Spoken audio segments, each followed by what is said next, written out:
And now, with great pleasure, I would like to introduce Mr. Davide van Weel. Good morning, everyone, and I'm very excited to join you online for CyberSec 2023. Technology is growing in strategic importance and may very well swing the balance in ensuring a peaceful future. Unfortunately, not all players on the world stage have the same ethical approach to how these technologies should be developed and used. Maintaining our technological edge over adversaries will require a more agile, collaborative approach. And we don't have to look far to see the impact that technologies can have. One of the reasons that Ukraine has been successful in pushing back the Russian invasion is their clever use of new technologies. The Ukrainians are using facial recognition technology to identify Russian soldiers. They're using 3D printed parts to bolster existing capabilities, artificial intelligence to intercept unencrypted enemy communications, and civilian drones for unmanned aerial reconnaissance. In addition, we have witnessed the critical role of technology companies supporting Ukraine. Help has come both from Ukraine's own well-developed tech sector as well as from big and small international players. These companies have helped the Ukrainians bolster their cybersecurity, provided high-resolution satellite pictures and internet access. This is really unprecedented. Technologies developed by the private sector for commercial use are helping the Ukrainians to stand their ground and defend democratic values against their invasion of their country by Russia. The war in Ukraine has demonstrated that defending our citizens and upholding our values is not only the duty of defense institutions. We all have a responsibility to play a role in keeping us safe and protecting our democratic values. We're in this together. And technology matters. Innovators, scientists, academics, journalists, and investors are playing a critical part in upholding these values with the help of innovative solutions and new technologies. Nearly all the technologies that can help us shape a peaceful future are dual use, with both civilian and military applications, as we are seeing now in Ukraine. In allied countries, we have an abundance of excellent academic institutions, the finest scientists, the most creative innovators. But long gone are the days when new technologies such as the internet, the GPS, or even touchscreen were developed for the military and commercialized afterwards. Today, the commercial and civilian private sector are the drivers of cutting-edge innovation.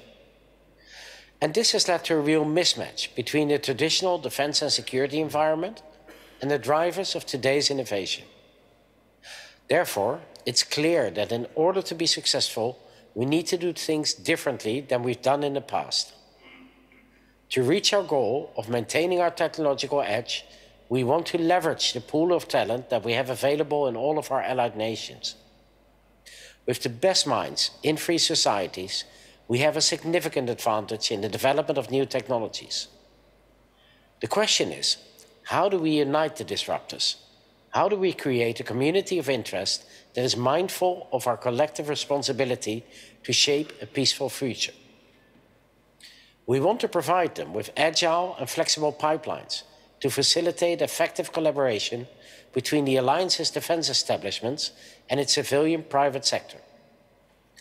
And this is why NATO is launching the Defense Innovation Accelerator for the North Atlantic, or short, DIANA.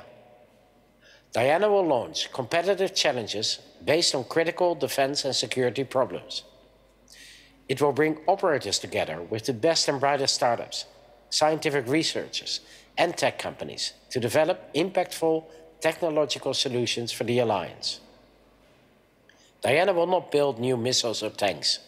It is instead focused on dual-use solutions to real-world operational problems at technological readiness level 4 or higher. I believe that DIANA will be a fantastic opportunity for innovators, as it will give them access and exposure to 30, hopefully soon to be 32, national public sector markets. It will allow them to work with experts who have operational experience and provide invaluable feedback on your solutions. It will help accelerate commercial success and assist them in contributing to our security and defense. And it will provide them with privileged access to test centers across the alliance to test, evaluate, validate, and verify their solutions. To deliver this service to innovators, we are leveraging a network of over 60 test centers and 9 acceleration sites on both sides of the Atlantic. With these sites, we want to give innovators the possibility to work with us in open environments at the heart of brilliant innovation ecosystems across our alliance. In December 2022, NATO allies agreed that energy resilience, secure information sharing, and sensing and surveillance will be the priority areas for focus for Diana's activities in 2023. The 3 areas make up the backbone of Diana's strategic direction for this year, which has been developed based on technological needs identified by NATO stakeholders and by allies. And this in itself should send a strong market signal. Energy resilience will seek to ensure that energy is at all times available and sufficient to sustain NATO's missions and operations. Technological solutions in this area should help allies to better prepare for, minimize, adapt to, and recover from anticipated and unanticipated energy disruptions. Secure information sharing addresses the need for protected, reliable collection through dissemination of relevant data and ensures the resultant data-derived information can be trusted.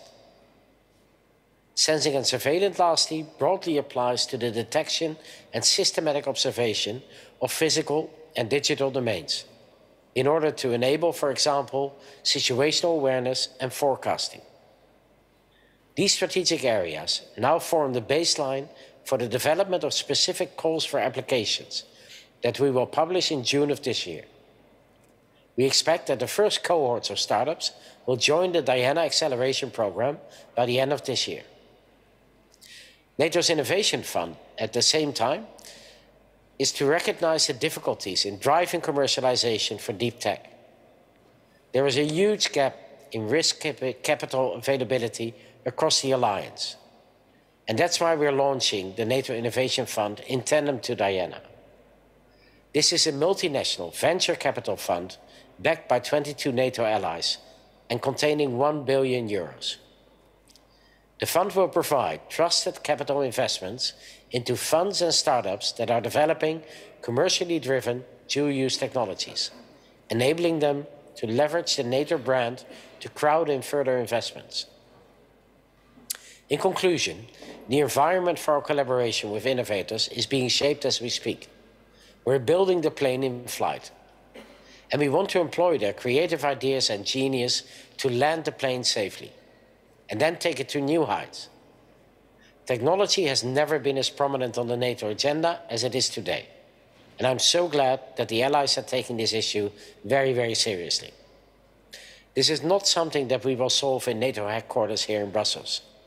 Security and peace will only be guaranteed if all of us work together closely, bring flexibility and agility to our processes, and give space to ambitious and disruptive ideas. Our goal is to unite all the disruptors to shape a peaceful future. Diana and the NATO Innovation Fund are only the beginning of this journey, and I hope that you will join us.